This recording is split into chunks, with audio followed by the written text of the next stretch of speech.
UGC net Saraswati cream में आगे आप सभी स्टूडेंट को गुड इवनिंग एजुकेशन पीवाई की क्लासेस आप सभी स्टूडेंट जानते हैं कि पीवाई की क्लासेस ने जो है करा रखी है, ठीक है। तो आप सभी स्टूडेंट कई दिनों से जो है क्लासेस नहीं ला पा रही थी, ठीक है। तो आज से स्टार्ट करती हूँ। तो आप सभी स्टूडेंट देखिएगा, प्रश्न है आपका। सबसे पहले आपको बताते चलते हैं कि हमने जो है आपको थ्योरी क्लासेस कराई है, ठीक है। आप सभी स्टूडेंट जानते हैं कि शिक्षा शास्त्र, ठीक है। तो शिक्षा शास्त्र आप जानते हैं सब्जेक्ट आपका है जो पढ़ रहे हैं, ठीक है, यानी एजुकेशन। तो इसमें हमने आपको सारा सिलेबस आपका कवर करा रखा है। आप इसको देखिएगा। फर्स्ट यूनिट से आपको हमने 10 यूनिट तक थ्योरी क्लासेस कराई हैं। तो आप सभी स्टूडेंट डेली आप पढ़िए, ठीक है। एक यूनिट आप जो है डेली जो है पढ़िए उसको, ठीक है। ज़्यादा क्लासेस नहीं है इसके अंतर्गत, ठीक है। यानी हर यूनिट के अंतर्गत जो है ज़्यादा क्लासेस नहीं है। एक दिन में आप एक यूनिट समाप्त कर सकते हैं पढ़ करके, ठीक है। उसके बाद आप पीवाई डेली करिए, इंपॉर्टेंट रहेगा आपके लिए, अच्छे से आप कवर कर पाएंगे। क्योंकि इंपॉर्टेंट मतलब जो प्रश्न आप करेंगे, तो जो हमने थ्योरी क्लासेस कराया है उसमें सारे इंपॉर्टेंट टॉपिक आपके हैं, पूरा का पूरा सिलेबस कवर कराया है और बिना पैसों के। जैसे कि आप कहीं बैच ज्वाइन करते हैं, ठीक है, तो आपको पैसे जमा करना पड़ता है, ठीक है। तो पैसा क्या पैसा, जैसे कि हर कोई लेता है, जो पढ़ाएगा कोई टीचर तो पैसा तो लेगा ही, ठीक है। तो आप सभी स्टूडेंट जानते हैं कि जैसे कोई टीचर पढ़ाएंगे, ठीक है, तो एक सब्जेक्ट अपना पढ़ाएगा, एजुकेशन पढ़ाएगा तो उसका भी पैसा लेगा, ठीक है। यदि हिंदी सब्जेक्ट पढ़ाएगा उसका भी पैसा लेगा, फर्स्ट पेपर पढ़ाएगा उसका भी पैसा लेगा, क्योंकि टाइम लगता है, ठीक है। अपना समय निकालता है, तो टीचर जो होता है, पर्सन कोई भी व्यक्ति पढ़ा रहा हो जो टीचर से संबंधित है, ठीक है, या जो स्टूडेंट तैयारी कर रहे हैं वो पढ़ा रहे हैं, जैसे कि मैं, ठीक है। तो इस प्रकार से हम आपसे कहना चाहते हैं कि जब आपको 10,000 रुपये आपको जमा करने पड़ते हैं तब आप पढ़ते हैं, ठीक है। तो आपको ये 10,000 हो जाएंगे, ठीक है। यहाँ पे या 3,000 जमा करते हैं, ठीक है। तो आपको तो कोई भी पैसा नहीं जमा करना है, ना 10,000 आपको जमा करने हैं ना 3,000 जमा करने हैं, ठीक है।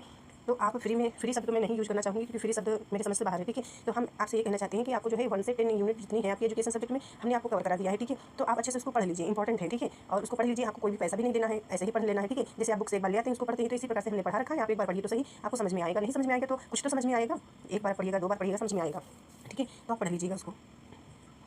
और कहने का मतलब ये होता है कि किसी टीचर ने बोला था, ठीक है, इसलिए हम आपसे कहना चाहती हूँ क्योंकि हमने जो 1 से 10 यूनिट हमने पढ़ा रखा है, ठीक है। तो अच्छे से पढ़ा रखा है, इसलिए कहते हैं कि जैसे कि आप हैं, ठीक है, आपने पढ़ा है, ठीक है, आप नेट की तैयारी कर रहे हैं, जेआरएफ की, ठीक है। तो आपको नॉलेज इतना है, तो ये नहीं है कि जो आपके पास नॉलेज है तो आपका मतलब आपके पास रह जाए। आपके पास जो नॉलेज है वो आप दे करके जाएंगे दुनिया में, ठीक है। यानी कि आपके पास जो नॉलेज है वो दुनिया में दे करके जाइए, साथ में ले जाने का क्या मतलब। तो किसी टीचर ने बोला था, याद नहीं बचपन में, ठीक है। तो हमको वो बात याद है कि जैसे कि आपको जो चीज़ें आती हैं उसको आप क्या ले जाएंगे ऊपर, नहीं ना, तो उसको आप दे करके जाएंगे समाज में। तो कहने का मतलब ये, इसलिए मैं कहती हूँ कि ये 10 यूनिट हमने पढ़ा रखी है, यदि आपको समझ में आती है तो आप डेली पढ़ सकते हो। इसी के बेस पर आप जो है अपना नेट जेआरएफ क्वालिफाई कर सकते हो अच्छे से। मैंने सारे टॉपिक आपको कवर कराया है और इसके बाद यहाँ पे स्टार्ट करूँगी, तो आप सभी स्टूडेंट देखिएगा। तो यहाँ पे सबसे पहले आपको देखना है प्रश्न आपका है, ठीक है। तो प्रश्न यहाँ पे बौद्ध दर्शन के अनुसार यहाँ पे बोला गया है, बौद्ध दर्शन के अनुसार दुख की 12 कड़ियाँ, ठीक है, दुख की 12 कड़ियाँ कड़ियों में से, ठीक है, कड़ियों में से चौथी, 8वीं और 12वीं कड़ी का सही चयन कीजिए, ठीक है। तो यहाँ पे बौद्ध दर्शन आप समझ रहे हैं, बौद्ध दर्शन के अनुसार आपने क्या क्या पढ़ा है। बौद्ध दर्शन के अनुसार अष्टांगिक मार्ग आपने पढ़े हैं, ठीक है। बौद्ध दर्शन के अनुसार आपने पढ़ा है त्रिपिटक पढ़ा आपने, ठीक है। ये सारे आपने टॉपिक पढ़ा और बौद्ध दर्शन के अनुसार जो है दुख की 12 कड़ियाँ भी आपने पढ़ी, ठीक है। और आपने पढ़ा क्या कहते हैं, नेम भूल गए, ठीक है। बौद्ध दर्शन के अनुसार जो 4 आर्य सत्य, ठीक है, उनको आपने पढ़ा, ठीक है। तो बहुत सारे टॉपिक्स आपके इसके अंतर्गत आते हैं जो आपने पढ़ा है, ठीक है। तो 12 कड़ियाँ जो है, ठीक है, इनको आप देखिएगा, या द्वादश बोलते हैं निदान, ठीक है। 12 कड़ियों को जो है द्वादश निदान भी बोला जाता है। तो यहाँ पे आपको समझना ये है कि ये पूछा गया है प्रश्न में आपको, बौद्ध दर्शन के अनुसार दुख की 12 कड़ियों में से चौथी, ठीक है, चौथी और 8वीं एंड जो है 12वीं कड़ी का सही चयन कीजिए। तो इसमें आपके 4 विकल्प दिए गए हैं प्रश्न में, यहाँ पे भी देख लीजिएगा। अज्ञानता, छाइन ज्ञान, तो एक ये आपका हो गया विकल्प, एक ये हो गया और एक आपका ये हो गया और एक चौथा ये हो गया। इसमें आपका सेकंड विकल्प सही हो जा रहा है, मन, शरीर, संगठन, तृष्णा, ठीक है, दुख। तो यहाँ पे आप कैसे जानेंगे कि हाँ ये आंसर आपका सही है, दुख की 12 कड़ियाँ मैंने कौन सी बता रखी हैं। तो इसमें आप जानिएगा यहाँ से, इसको बाद में बताएंगे। यहाँ पे आप देखिएगा, ये सबसे पहले तो यहाँ पे आप देखिए, ये जो दिया गया है द्वादश निदान लिखा हुआ, निदान पढ़िएगा, ठीक है। और इसके बारे में आपको जानना है, तो इसमें आपको जानना क्या है, अविद्या दिया गया है, यानी कि जो यहाँ पे 12 कड़ियाँ बोला गया, तो द्वादश निदान को जो है 12 कड़ियाँ भी बोला जाता है, ठीक है। बौद्ध दर्शन के अनुसार 12 कड़ियाँ, तो इसमें 12 हो गए, एक अविद्या का हो गया, एक संस्कार हो गया, एक विज्ञान हो गया, नाम रूप हो गया। तो इसमें चौथी पूछा गया था, ठीक है, तो चौथी को आप टिक कर लीजिए। फिर एक षड्यंत्र हो गया, ठीक है, इसके अंतर्गत आपको देख लेना है ये सारे टॉपिक। स्पर्श हो गया, स्पर्श इंद्रियों द्वारा वस्तुओं का स्पर्श हो जाएगा। वेदना हो गया, तृष्णा हो गया, तो ये 8वां नंबर का बोला गया इसमें, तृष्णा, लालच, इच्छा, आसक्ति। उपादान हो गया, भव हो गया, जाति हो गया, जरा, मरण हो गया, ठीक है। बुढ़ापा एंड मृत्यु हो गया, ठीक है, जीवन मृत्यु, ठीक है। एक आपका ये हो गया, यानी कि ये जो है, तो आपका चौथा पूछा गया था और तृष्णा आपको पता है, जरा मरण। तो आई होप आप सभी स्टूडेंट को समझ में आया होगा, ठीक है। 12 कड़ियाँ कौन सी होती हैं, ये सारी आपकी 12 कड़ियाँ हो जाएंगी और इसको द्वादश निदान के नाम से भी आप जानते हैं, ठीक है। और इसके बाद यहाँ पे देखिएगा प्रश्न जो था आपका, आई होप यहाँ पे आप सभी स्टूडेंट को समझ में आया होगा। ये बौद्ध दर्शन के अनुसार दुख की 12 कड़ियों में से चौथी, 8वीं, 12वीं कड़ी, ठीक है। तो आपने समझा जाना, ये आपकी 12वीं कड़ी थी, ये आपकी 8वीं कड़ी थी, ठीक है। और इसको यहाँ पे देख लीजिएगा, ये पॉइंट आपका, इसे ये नाम भी बोला जाता है। इसके बाद आपको यहाँ पे तो आपने देख लिया था, ठीक है। नाम रूप में चौथी थी और तृष्णा आपका 4 था, लालच, दुख। और यहाँ पे आपको देखना ये है, यहीं से देखो, ये जो दिया गया है 4 आर्य सत्य, ठीक है। बौद्ध दर्शन के अनुसार 4 आर्य सत्य हैं, बौद्ध दर्शन यहाँ पे लिखा हुआ है, देख लीजिए, 4 आर्य सत्य यहाँ पे।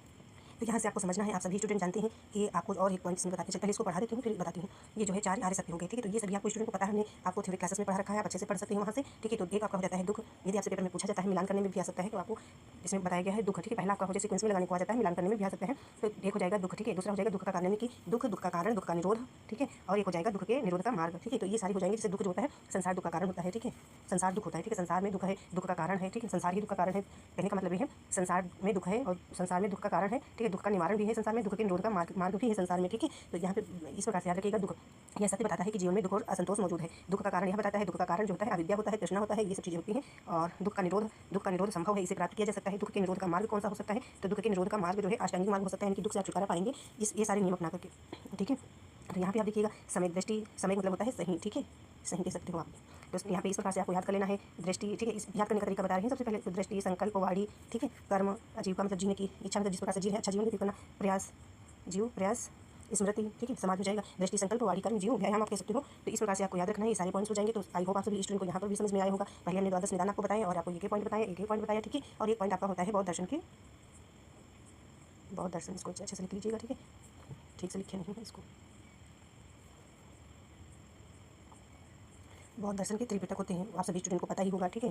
त्रिपिटक कहिए, त्रिपिटक कहिए या जो है घटक कह सकते हो। तो त्रिपिटक कौन कौन से होते हैं? एक आपका होता है सुत्त पिटक, धम्म पिटक, और कौन सा होता है एक आपका सुत्त पिटक होता है, एक धम्म पिटक होता है, एक भूल गए, यहाँ पे लिखा हुआ देख लीजिएगा, यहाँ पे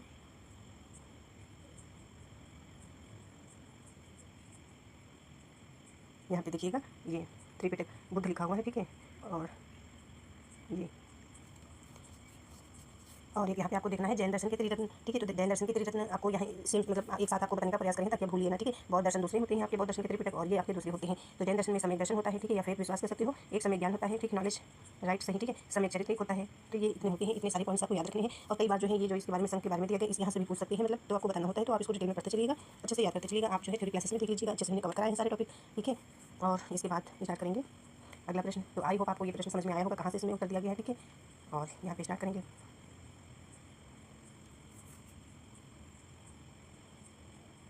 यहाँ पे ये प्रश्न आपका हो जाएगा, सुमेलित कीजिए। स्टार्ट करेंगे ये प्रश्न। सूची फर्स्ट है को सूची सेकंड से सुमेलित कीजिए। तो यहाँ पे आप देखिएगा DPE लिखा हुआ है, ठीक है। हिंदी में आपको पढ़ना है, हिंदी में आपका पेपर होगा तो SSA, ठीक है। तो SSA हो गया और RMSA हो गया, रमसा, ठीक है, जिसे बोला जाता है समग्र, ठीक है। तो यहाँ पे आप सभी को समझ में आ रहा होगा कि क्या पूछा जा रहा है। तो यहाँ पे आपको देखना है, ये सारे विकल्प आपके दिए गए हैं, ठीक है। इनको मिलान करना है, सुमेलित करना है। तो आपको घबराना नहीं है, ठीक है। आपको मैच करिए, यहाँ पे देखिए मैच करते हैं। तो DPE यदि ये नहीं आपको आता है तो ये आपको आता है सर्व शिक्षा अभियान, ठीक है, ये आपको आता है। तो इसको आप मिलान करिएगा, देखिएगा B से मिलान कर दीजिए, ठीक है। इसको B से मिलान कर दीजिए, प्रारंभिक शिक्षा हो जाएगा, आप सभी स्टूडेंट को पता है, ठीक है। और इसके बाद आप देखिएगा एक को आप मिलान करिए, ठीक है। एक को आपको मिलान करना है प्राथमिक शिक्षा से, ठीक है। इसको आपको प्राथमिक शिक्षा से मिलान करना है। इसके बाद आपको देखना है RMSA, तो इसको माध्यमिक शिक्षा से आपको मिलान कर देना है। समग्र शिक्षा, तो समग्र शिक्षा से आपको समझ में आ रहा होगा विद्यालय एंड जो है अध्यापक शिक्षा, जिसमें आपका थर्ड विकल्प जो है सही हो जाएगा, यहाँ पे देखिएगा। और यहाँ से भी आप देख सकिएगा ये, ठीक है। DEPE प्राथमिक शिक्षा हो जाएगा, SSA प्रारंभिक शिक्षा हो जाएगा, और RMSA माध्यमिक शिक्षा हो जाएगा। विद्यालय एवं समग्र शिक्षा में विद्यालय एंड अध्यापक शिक्षा हो जाएगा। सबसे पहली बात तो आपको ये आना चाहिए कि आपको जो है प्रश्न को अच्छे से पढ़ना है। ये तो प्रश्न सम्मिलित करने का है, ठीक है। तो यहाँ से आपको बताएंगे, जैसे कि ये प्रश्न दिया गया है, ठीक है। तो इसको जो है ये प्रश्न आपका दिया गया है। तो दर्शन शास्त्र के निम्नलिखित भारतीय समुदायों में से कौन वैदिक प्राधिकार को निरस्त नहीं करता, ठीक है। तो निरस्त नहीं करता ये दिया गया है। तो सबसे पहले आपको प्रश्न को पढ़ने की स्पीड आपको आनी चाहिए। दूसरी बात, इसको अच्छे से समझना है आपको कि प्रश्न में क्या पूछा जा रहा है, ठीक है। ऐसे आपको नहीं करना है, उसको जो है आपको अपने दिमाग के हिसाब से सोचना होता है, ठीक है। जो आपका बौद्धिक क्षमता होती है, ठीक है, मानसिक क्षमता, तो उसी के लेवल पर आपको सोचना होता है, ठीक है। उसके बाद जो है आपको आंसर देना होता है। तो स्पीड की जो हमने बात की, तो ये मत सोचिएगा जो हम शॉर्ट वीडियो अपलोड करते हैं, ठीक है, तो उसको थोड़ा जो है जब हम अपलोड करते हैं तो जो ऑप्शन उसमें होते हैं तो हम उसकी स्पीड तेज कर देते हैं, इसलिए उसमें जल्दी जल्दी जो है बोलते चले जाते हैं, ठीक है। क्योंकि जो है हम वीडियो मतलब बनाते हैं, ठीक है, तो 2 मिनट की अपलोड हो पाती है, ठीक है, 2 मिनट से कम की, तो समय ज़्यादा हो जाता है मतलब क्वेश्चन को बताने में या थ्योरी पोर्शन को बताने में जो शॉर्ट वीडियो के अंतर्गत, तो 5 मिनट की अपलोड नहीं हो पाएगी वो, ठीक है। तो इसलिए उसको जो है कट करना पड़ता है, तो स्पीड ज़्यादा करनी पड़ती है, इसलिए हो जाता है ऐसा। तो यहाँ पे आप प्रश्न देखिएगा, यहाँ पे आपका आंसर कौन सा सही हो जाएगा, सांख्य दर्शन आपका सही हो जाएगा, ठीक है। प्राधिकार को निरस्त करता है तो सांख्य दर्शन हो जाएगा इसमें। और यहाँ पे आप देखिएगा ये जो दिया गया है प्रश्न आपका, दर्शन शास्त्र के भारतीय समुदाय में सांख्य दर्शन वैदिक प्राधिकार को निरस्त नहीं करता, ठीक है। इसमें नहीं करता पूछा गया था, ठीक है, सॉरी। तो ये सांख्य दर्शन है, निरस्त नहीं करता, मतलब ये आपका आस्तिक दर्शन के अंतर्गत आता है सांख्य दर्शन, ठीक है। और चारवाक जो है बौद्ध है, जैन, ये नास्तिक दर्शन के अंतर्गत आते हैं। आप सभी स्टूडेंट को पता है, इस प्रकार से आपको आता होगा। ये प्राधिकार शब्द आपको कम ही आता है, ठीक है। तो इस प्रकार से याद रखना है। सांख्य दर्शन के प्रतिपादक आपको याद कर लेने हैं, महर्षि कपिल जी हैं, ठीक है। जो मेन पॉइंट्स हैं इनको आपको पढ़ते चलना है। और सांख्य सूत्र भी देख लेना है, 537 हो जाएंगे, ठीक है, ये भी आपको देख लेना है। तत्व समास 22 सूत्र हैं जो इंपॉर्टेंट है वो आपको, और ये सतरजतम, ये शब्द भी याद रखिएगा। और इसके बाद देखिएगा चारवाक दर्शन। ये चारवाक दर्शन में आपको क्या देखना है, चारवाक दर्शन जो दिया गया है इसके प्रतिपादक आपको देखने हैं, महर्षि बृहस्पति हो जाएंगे, ठीक है। इसका जो है प्रतिपादन शुरू के लिए किया गया था, जो मेन पॉइंट है वो आप नजर में देख लीजिए। तो आपको पता हो गया चारवाक दर्शन महर्षि बृहस्पति जी हो जाएंगे, ठीक है। कपिल आपके हो गए सांख्य दर्शन में, ठीक है। और जैन दर्शन में आप देख लीजिएगा, यहाँ पे जैन दर्शन ये आपका हो गया, तो इसमें आपको जो है ऋषभ हो जाएंगे आपके, ठीक है। जैन दर्शन के प्रवर्तक जो है ऋषभ थे, ये सब आपको याद रखना है, अच्छे से कवर करना है। और बौद्ध दर्शन गौतम बुद्ध हो जाएंगे, वो तो आपको पता ही होगा। और अगला प्रश्न आता है यहाँ पे, अगला प्रश्न है यहाँ पे देखिएगा, निम्नलिखित में से कौन सा सिद्धांत सामाजिक क्रियाशीलता की अवधारणा से संबंधित नहीं है। ये पूछा गया संबंधित नहीं है गतिशीलता की अवधारणा से। तो यहाँ पे आपको ध्यान देना है, ध्यान से पढ़ना है। सिद्धांत सामाजिक गतिशीलता की अवधारणा से संबंधित नहीं है। सबसे पहली बात तो यही है कि आपको प्रश्न अपने हिसाब से पढ़ना है, ठीक है। क्योंकि पेपर में आप जब बैठे होंगे परीक्षा हॉल में, ठीक है, तो आपको सबसे पहले आपको अच्छे से प्रश्न एक बार पढ़ना है, ठीक है। उसके बाद जो है नहीं समझ में आता है दोबारा से पढ़ना है, ठीक है। उसके बाद आपको सारे विकल्प पढ़ने हैं, फिर आपको आंसर देना है अच्छे से, ठीक है। तो यहाँ पे आप देखिएगा इसमें क्या बोला गया है कि सापेक्षित वंचना सिद्धांत या संसाधन जुटाने का सिद्धांत, राजनीतिक प्रक्रिया सिद्धांत, मानकीय सिद्धांत, जिसमें आपका 4 विकल्प सही हो जाएगा। यहाँ पे आप देखिएगा, ठीक है। तो आपका यहाँ पे 4 विकल्प आपका सही हो जाएगा। ठीक है, नॉर्मेटिव थ्योरी हो जाएगा। इसके बाद यहाँ पे आपको डिटेल में व्याख्या के तौर पे दिया गया, तो देखना है मानकीय सिद्धांत सामाजिक गतिशीलता की अवधारणा से संबंधित नहीं है। तो सामाजिक गतिशीलता का सिद्धांत यहाँ पे देख सकते हैं आप, सामूहिक व्यवहार सिद्धांत देखें, एक है सापेक्षिक सिद्धांत, ठीक है, सापेक्षिक सिद्धांत, संरचनात्मक तनाव सिद्धांत, कृषि सिद्धांत और कृषि सिद्धांत, पुनर्निर्माण सिद्धांत हो जाएगा, ठीक है, मार्क्स सिद्धांत है, संसाधन जुटाने का सिद्धांत है, राजनीतिक क्रियात्मक सिद्धांत है, जनसमाज सिद्धांत है, ये आपका हो जाएगा, आपको याद रखना है। सामाजिक गतिशीलता के सिद्धांत हैं, ठीक है, अच्छे से आपको याद रख लेना है। और ज़्यादा टफ प्रश्न नहीं होते हैं, आप जितना रिवीजन किए होंगे उस हिसाब से आप अच्छे से हल कर पाएंगे। तो सबसे पहली बात तो आपको थ्योरी पढ़नी ही पड़ेगी, ऐसे कितने भी आप PYQ कर लीजिए, इससे नहीं होगा, क्योंकि PYQ भी तो आपके थ्योरी से ही बनते हैं ना, जो थ्योरी आपकी बुक्स होती हैं। तो जैसे कि ये प्रश्न है, ठीक है, तो ये प्रश्न जो बना हुआ है, जो पूरा डिटेल में सारा लिखा हुआ है, ये है तो किताब से ही ना, तो आपको जब तक कि आपको थ्योरी क्लासेस नहीं पढ़नी है या बुक्स आपके पास से वहाँ से नहीं पढ़ेंगे तो अच्छे से कवर नहीं हो पाएगा। तो यहाँ पे स्टार्ट करेंगे प्रश्न को। झुग्गी बस्तियों में विद्यालय खोलने से पहले सरकार को निम्न कार्य करना अपेक्षित है, यानी कि झुग्गी बस्तियों में, तो यहाँ पे आपका कौन सा हो जाएगा, झुग्गी बस्तियों में विद्यालय खोलने से पहले, तो लागत प्रभावी विश्लेषण या लागत लाभ विश्लेषण, शून्य लागत विश्लेषण या बजट विश्लेषण। तो इसमें हो जाएगा फर्स्ट विकल्प लागत प्रभावी विश्लेषण हो जाएगा, कॉस्ट इफेक्टिव। इसको भी हमने अच्छे से कवर कराया है आपको, ठीक है, ये दोनों टॉपिक, ठीक है, तो आपको अच्छे से इसको कवर करना है।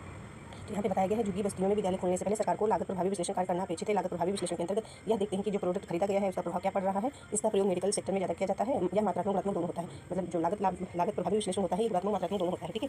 इसमें प्रोसेस को महत्वपूर्ण माना जाता है, यह लॉन्ग टर्म होता है, ठीक है। और लागत लाभ विश्लेषण इसमें लाभ को देखा जाता है, ये मात्रात्मक होता है, ठीक है। अंतर्गत हम देखते हैं कि कितना बेनिफिट हो रहा है, ये बात आ गया। इसके अंतर्गत यह फोकस आउटकम होता है या मात्रात्मक होता है, जो भी बताया। इसमें रिजल्ट पर फोकस किया जाता है, ठीक है, इसमें रिजल्ट पर फोकस किया जाता है। मॉनिटरी टाइम में इसका यूज़ करते हैं, यह शॉर्ट टर्म में होता है। कहने का मतलब ये होता है कि ये जो प्रभावी होता है कि जैसे कि आपने कोई कार्य करना स्टार्ट किया, ठीक है, तो उसमें जो जिसलिए आपने जो कार्य कर रहे हैं उसमें कितना जो है प्रभावी हुआ, कितना लाभ हुआ लोगों को, ठीक है। और ये लागत लाभ होता है, इसमें लाभ अपना देखा जाता है, ठीक है। जैसे आपने स्कूल खोला, ठीक है, तो उसमें बच्चों को कितना लाभ हो रहा है, ये लागत प्रभावी विश्लेषण हो जाएगा, ठीक है। और लागत लाभ जो होता है इसमें आपको कितना बेनिफिट हुआ, जैसे कि आपने 2 लाख रुपये लगाए तो उसमें प्लस में आपको कुछ मिलना चाहिए, ठीक है, ये हो जाता है। और इसमें जो है बच्चों ने कितना सीखा इस प्रकार से समझ सकते हो। अगला प्रश्न देखिएगा, अगला प्रश्न यहाँ पे देखिएगा, शिक्षा प्राप्त करने में निम्नलिखित में से कौन प्रत्यक्ष आर्थिक लागत का स्रोत नहीं है, यानी कि प्रत्यक्ष आर्थिक लागत का स्रोत नहीं है। तो इसमें क्या हो जाएगा, इसमें आपका शिक्षा शुल्क एक है विकल्प, खरीदी गई पुस्तकें हैं, छोड़ दिए गए अवसर और यातायात लागत, ठीक है। तो सबसे पहले आपको प्रश्न में ही जानना है शिक्षा प्राप्त करने में निम्नलिखित में से कौन प्रत्यक्ष आर्थिक लागत का स्रोत नहीं है, ये आपका हो जाएगा छोड़ दिए गए अवसर। शिक्षा प्राप्त करने में छोड़ दिए गए अवसर प्रत्यक्ष आर्थिक लागत का स्रोत नहीं है, ठीक है। शिक्षा प्राप्त करने में प्रत्यक्ष आर्थिक लागत का स्रोत शिक्षार्थी, परिवार, समुदाय, सरकार, अन्य संस्थाओं, ठीक है, द्वारा शिक्षा पर खर्च होता है। शिक्षार्थी को पाठ्यक्रम शुल्क, पुस्तकें, सामग्री, परीक्षा शुल्क, यात्रा, आवास, पोषण आदि पर खर्च करना पड़ता है, लेकिन शिक्षार्थी को पाठ्यक्रम में भी शुल्क लगता है, ठीक है। पुस्तकें, सामग्री, परीक्षा शुल्क और यात्रा, जैसे कि स्कूल बच्चा जाता है, यूनिवर्सिटी जैसे पढ़ता है, विश्वविद्यालय जाता है, कॉलेज जाता है, ठीक है, तो खर्च लगता है खाने पीने का, ठीक है, वगैरह। बच्चों की शिक्षा के लिए समर्थन करने में खर्च करना पड़ता है, ठीक है। बहुत सारे जैसे स्कूल, महाविद्यालय, पुस्तकालय का निर्माण संचालन में खर्च करना पड़ता है, जो भी हमने बताया, ठीक है। और स्कूल, महाविद्यालय जो होता है, सरकार को राष्ट्रीय बेसिक प्रोत्साहन, बहुत सारी चीज़ें हो गई। आपको इस प्रकार से पढ़ना है, प्रैक्टिस करना है कि यदि कोई प्रश्न ये ऐसा आ जाता है कि जैसे कि PYQ में है, ठीक है, तो वो प्रश्न आपको गलत नहीं करना है, उसको तो आप अच्छे से रट लीजिए। जैसे कि ये प्रश्न दिया गया है, यदि पेपर में आ जाए तो इसको आपको एक ही बार में पढ़ करके आंसर दे देना है कि ये आप ये बिल्कुल सही हो जाएगा। एरिक एरिक्सन, ठीक है, मनोसामाजिक, ठीक है, ये आपको याद रखना है। मनोसामाजिक विकास का सिद्धांत किसने प्रतिपादित किया, ये आपको पता होना चाहिए कि मनोसामाजिक विज्ञान का जो है सिद्धांत किसने प्रतिपादित किया, साइकोलॉजिकल, ठीक है, डेवलपमेंट, तो ये आपको पता होना चाहिए। तो आपको ये ऐसे भी पता होना चाहिए, कोई पूछ ले आपसे, पूछेगा कोई क्यों, ठीक है, आपको ऐसे ही पता होना चाहिए कि एरिक एरिक्सन, क्योंकि आप पढ़ाई कर रहे हैं तो आपको छोटी मोटी चीज़ें तो आपको ऐसे ही आनी चाहिए, ठीक है। एरिक एरिक्सन हो जाएगा, तो यहाँ पे आप देखिएगा एरिक एरिक्सन यहाँ पर लिखा हुआ है।